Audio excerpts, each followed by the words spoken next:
हमारे शहर में सर्दी पड़नी शुरू हो गई थी। तभी अचानक हैज़े का प्रकोप बढ़ा। उन दिनों लोग हैज़े के नाम से ही कपकपा जाया करते थे।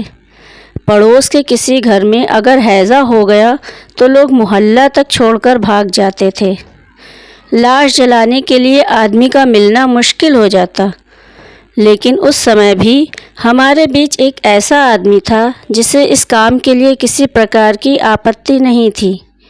वो आदमी था गोपाल काका। उसके जीवन का एकमात्र व्रत था मुर्दा जलाना। यदि किसी को बीमारी भयानक उठती थी तब वे प्रतिदिन उसके डॉक्टर के यहाँ से समाचार ले लिया करते थे। अगर कहीं आपने सुन लिया कि अब आशा नहीं है, बस तुरंत नंगे पैर सिर पर गमछा लपेटे उसके यहाँ उसके दम तोड़ने के 2 घंटा पहले ही पहुँच जाया करते थे। हम लोगों के वे गुरु थे। वे अक्सर चेहरा भारी कर हमें ये सूचना दे जाते थे कि देखो भाई, आज ज़रा ध्यान से सोना, ज्यों ही मैं पुकारूं त्यों ही जाग जाना। राजद्वारे शमशाने च शास्त्र की बात जानते ही हो ना? जी हाँ, जानते हैं। आप जैसे ही आवाज़ देंगे हम तुरंत गमछा लेकर बाहर आ जाएंगे। ठीक है, यही तो चाहिए। इससे बढ़कर दुनिया में अन्य कोई पुण्य कार्य नहीं है, काका जी कह उठते। हम लोगों के दल में लालू नामक एक लड़का रहता था। अगर उसे ठेकेदारी के काम से बाहर नहीं जाना पड़ता तो वो कभी इस कार्य के लिए ना नहीं करता। उस दिन शाम के समय विपश्यन भाव से काका जी ने आकर कहा, नरेश पंडित की पत्नी शायद अब ना बचेगी। हम लोग इस समाचार से चौंक उठे। नरेश पंडित बेचारे बड़े गरीब हैं। बचपन में कुछ दिन बंगला के प्राइमरी स्कूल में हम उन्हीं के पास पढ़ते थे। वे स्वयं हमेशा बीमार रहा करते हैं, इसलिए उन्हें ज़रा से काम के लिए पत्नी के ऊपर निर्भर रहना पड़ता है। संसार में अपना कहने को और कोई नहीं है। उनकी तरह निरीह और असहाय मनुष्य मैंने अपने जीवन में दूसरा कभी नहीं देखा। लगभग 8 बजे की बात है। हम लोग पंडित जी की पत्नी को खाट के नीचे उतारकर बाहर आंगन में ले आए।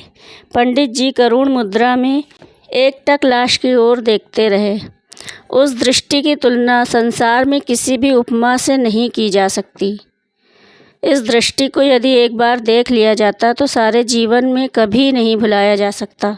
जब मुर्दा उठने लगा तो पंडित जी ने धीरे से कहा, अगर मैं न चलूँगा तो मुखाग्नि कौन करेगा? किसी के जवाब देने से पहले ही लालू ने कहा, वो काम मैं कर लूँगा पंडित जी। आप हमारे गुरु हैं, इस नाते से वे मेरी माँ हैं। हम लोग जानते थे कि वो शमशान तक पैदल नहीं चल सकेगा। बंगाली स्कूल तक का केवल 5 मिनट का रास्ता था। फिर भी वो काफ़ी कठिनाइयों के बावजूद हफ्ते काँपते आधे घंटे में उतनी दूर का सफ़र तय करता था। पंडित जी कुछ देर चुप रहने के पश्चात बोल उठे, ले जाने के पहले उसके माथे में ज़रा सिंदूर लगा देगा रे लालू? ज़रूर लगा दूंगा पंडित जी, ज़रूर लगा दूंगा, कहकर छलांगे मारता हुआ वो घर के भीतर चला गया और ताक पर रखी सिंदूर की डिबिया लाकर उसमें जितना सिंदूर था सब पंडिताइन की मृतदेह पर मस्तक पर उंडेल दिया। राम नाम सत्य है कहते हुए हम लोग गृहिणी की मृतदेह हमेशा के लिए घर से बाहर निकाल लाए। खुले दरवाजे की चौखट पर हाथ रखकर पंडित जी गुमसुम उसी प्रकार खड़े रह गए। गंगा तट का शमशान काफ़ी दूर था, लगभग 3 कोस। हम लोग जब वहाँ पहुँचे उस समय रात के 2 बज गए थे। लालू लाश की खाट छूकर पैर फैलाकर बैठ गया। इसके अलावा और कई लड़के भी जहाँ तहाँ आराम करने लगे। शुक्ल पक्ष के द्वादशी की खिली खिली चांदनी में बालुकामय तट, बहुत दूर विस्तृत शमशान और बिल्कुल जनहीन था। गंगा के उस पार से ठंडी उत्तरी हवा लहरों के साथ बहकर आ रही थी।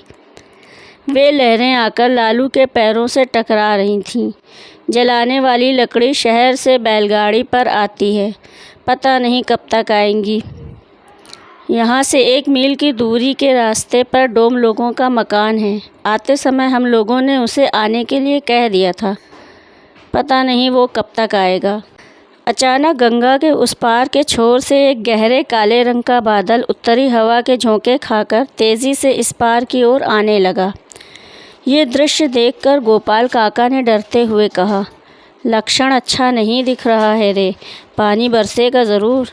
इस जाड़े में पानी में भीगने पर खैरियत नहीं है। पास में कहीं सर छुपाने का ठिकाना भी नहीं था, यहाँ तक कि एक बड़ा पेड़ भी नहीं। कुछ दूरी पर ठाकुर साहब के आम वाले बगीचे में माली का मकान है, लेकिन उतनी दूर दौड़ना भी आसान काम नहीं है।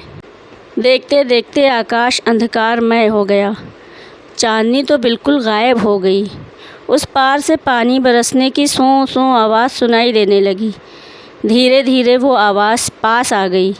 पहले पहल 2-4 बूंदें तीर की तरह लोगों के बदन पर गिरी। जब तक ये सोचा जाए कि क्या करना चाहिए, कहाँ चलें, तब तक मूसलाधार पानी बरसने लगा। खाट पर लाश उसी तरह पड़ी रह गई और हम सब प्राण प्रण से अपने बचाव के लिए दौड़ पड़े। कौन किधर जा छिपा पता नहीं चला। पानी थम जाने के 1 घंटा बाद धीरे धीरे हम लोग पुनः आए। उस समय आसमान में कहीं बादल का नामो निशान नहीं था। दिन की तरह चांदनी प्रकाश फैला रही थी। शहर से मुर्दा वाली बैलगाड़ी भी लकड़ी लेकर आ गई थी। गाड़ीवान जल्दी से लकड़ियां पटक कर भाग जाने के लिए उतावला हो गया, लेकिन अभी तक डोम नहीं आया था। गोपाल काका ने कहा, बड़े हरामजादे हैं ये सब, जाड़े में घर से निकलना भी नहीं चाहते। मनी ने कहा, लालू कहीं दिखाई नहीं दे रहा है, कहाँ रह गया? उसने तो कहा था कि मैं मुख में आग दूंगा, डरकर घर तो नहीं भाग गया। गोपाल काका लालू पर नाराज़ होकर बोल उठे, बड़ा नालायक है। जब इतना डर रहा था तो मुर्दा छूने की ज़रूरत ही क्या थी? अगर मैं उसकी जगह पर होता तो पानी क्या, वज्राघात होने पर भी मुर्दा अकेला छोड़कर नहीं जाता। छोड़कर जाने से क्या होता है काका? क्या होता है? बहुत कुछ, शमशान भूमि है ना। अकेले शमशान घाट पर रहने पर आपको डर नहीं मालूम होता काका? डर? और वो भी मुझे? लगभग 1000 मुर्दे मैंने जलाए हैं, जानता है मुझे, मैं क्या ऐसा वैसा हूँ? इसके बाद मनी ने और कुछ नहीं पूछा। चूँकि गोपाल काका बुज़ुर्ग हैं, वे गर्व कर सकते हैं। शमशान में एक और कुदाल रखी हुई थी, उसे लेकर गोपाल काका ने कहा, मैं चिता बनाने जा रहा हूँ, तब तक तुम सब जल्दी जल्दी से गाड़ी पर से लकड़ियाँ उतार डालो। उनकी इस आज्ञा के अनुसार हम लोग गाड़ी पर से लकड़ियाँ उतारने लगे और वे स्वयं चिता बनाने लगे। तभी बंडुल ने कहा, लाश तो फूल कर जैसे दुगनी हो गई है। काका ने कहा, फूलेगी क्यों नहीं, रज़ाई कथरी सब पानी में भीग जो गई है। लेकिन रुई तो भीगने पर सिकुड़ कर छोटी हो जाती है काका जी, फूलेगी कभी नहीं, बंडुल ने कहा। अब काका नाराज़ हो गए, बड़ा बुद्धिमान बना है, चल पहले जो कर रहा है वही कर। गाड़ी पर से सभी लकड़ियाँ उतार ली गईं। इधर वामाचरण की निगाह बराबर लाश के ऊपर थी। तभी अचानक लाश कुछ हिली। डर से 2 कदम पीछे हटकर वामाचरण चीख उठा, काका काका, मुर्दा जिंदा हो गया। देख, अधिक बदमाशी करेगा तो मार खा जाएगा, बदमाश कहीं का। मुर्दा ज़िंदा हो रहा है, अच्छे बेवकूफ़ लड़कों से पाला पड़ा है। अगर इतना ही डर था तो आया ही क्यों? इस धमकी से वामाचरण चुप हो गया, लेकिन वो भयभीत काफ़ी हो उठा था। प्रतिवाद में कुछ कहने की हिम्मत नहीं हुई। लाश पुनः हिलती नज़र आई। इस बार वो बुरी तरह चीख कर पीछे हटते हुए बोला, मैं कहता हूँ काका, गुरुआइन जी हिल रही हैं। बित्ते भर का लड़का चला है मुझी से मजाक करने, सोचता है काका डर जाएंगे। अबे उल्लू, तेरे काका की उम्र इसी काम में कट गई। लाश जिंदा हो रही है, होने दे, भाग जा। ये कहकर काका चिता बनाने लगे। तभी कथरी रज़ाई लिए मुर्दा खाट पर उठ बैठा और तुनक कर बोल उठा, मैं वामाचरण को नहीं, गोपाल को पकड़ूंगा। तू भूत नहीं मानता? तू नहीं डरता? कहाँ है गोपाल, पकड़ उसी को। ये दृश्य देखकर सभी लड़के जो जहाँ था वहीं से पीछे की ओर दौड़ पड़े। काका नदी के किनारे चिता सजा रहे थे। डर के कारण उनकी उंगलियां बिगड़ गई और वे गड़ाप से कमर भर पानी में नीचे जा गिरे। पानी के भीतर से ही चीख चीख कर कहने लगे, अरे बच्चों, तुम मुझे छोड़कर मत जाओ। हाय राम सीताराम, हनुमान जब नाम सुनावे, भूत प्रेत निकट नहीं आवे। अरे बाप रे, मैं मर गया, सीताराम राम राम। तभी भूत खिलखिलाकर हंसते हुए बोला, अरे मनिया वामाचरण, तुम सब वापस आओ, मैं भूत नहीं लालू हूँ, लालू। आवाज़ पहचान कर सब ठिठक गए। फिर धीरे धीरे वापस आए और सबने मिलकर गोपाल काका को पकड़कर ऊपर उठाया। ऊपर आते ही काका जी लालू पर बरस पड़े। हरामज़ादा कहीं का, मुझसे शैतानी, भगवान कभी तेरा भला नहीं करेगा। उफ़, बित्ते भर के लड़के में इतनी शैतानी भरी है, कौन जानता है। छी छी।